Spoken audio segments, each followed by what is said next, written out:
ओम साईराम. बाबांच्या दर्शनासाठी जे आहे ते देश-विदेशातले करोडो साई भक्त जे आहेत ते दरवर्षी येत असतात आणि बाबांना गुरु मानून जे आहे गुरु दक्षिणा म्हणून ते बाबांच्या झोळीमध्ये भरभरून दान करत असतात. मागील वर्षी जे आहे 25-26 मध्ये बाबांच्या झोळीमध्ये वेगवेगळ्या देणग्यांच्या माध्यमातून जे आहे ते 638 कोटी 34 लाखाचं दान जे आहे ते प्राप्त झालेलं आहे. त्याच्यामध्ये जवळपास 16 किलोचं सोनं आहे आणि 197 किलोची चांदी आहे.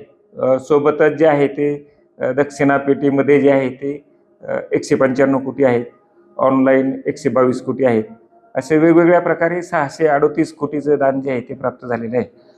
मागच्या वर्षी जे आहे ते 648 कोटीचं दान जे प्राप्त झालेलं होतं. यावर्षी जे आहेत संस्थांच्या गरजा, हॉस्पिटलच्या गरजा लक्षात घेऊन जे आहेत ते काही भक्तांना जे आहेत आम्ही डोनेशनमध्ये देणगी देण्यापेक्षा वस्तू स्वरूपामध्ये, मशिनरी स्वरूपामध्ये डोनेशन देण्याची विनंती केली होती. कारण हॉस्पिटलची काही मशिनरींची गरज जी आहे ती तातडीची होती. त्यामुळे काही भक्तांनी जे आहे ते हॉस्पिटलला जे आहेत मशिनरी दिलेल्या आहेत आणि त्याची किंमत बी जवळपास जे आहे ते 15 कोटीच्या वर आहे. त्यामुळे मागच्या वर्षी 648 कोटी होतं. यावर्षी 638 कोटी अधिक 15-20 कोटीचं जे आहे ते वस्तू रूपाने दान जे आहे ते प्राप्त झालेलं आहे. संस्थांच्या वेगवेगळ्या राष्ट्रीयकृत बँकामध्ये जे आहेत ते 3603 कोटी रुपयाच्या ठेवी आहेत.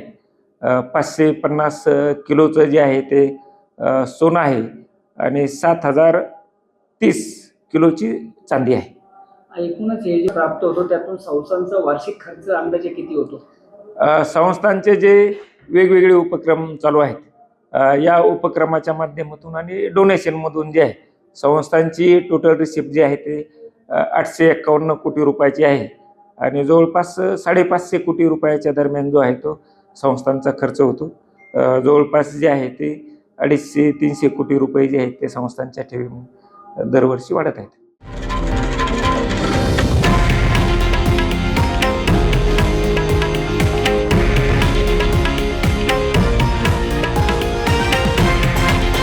हे आहे देशातील नंबर 1 न्यूज नेटवर्क आणि आपण पाहत आहात TV9 मराठी, एकमेव.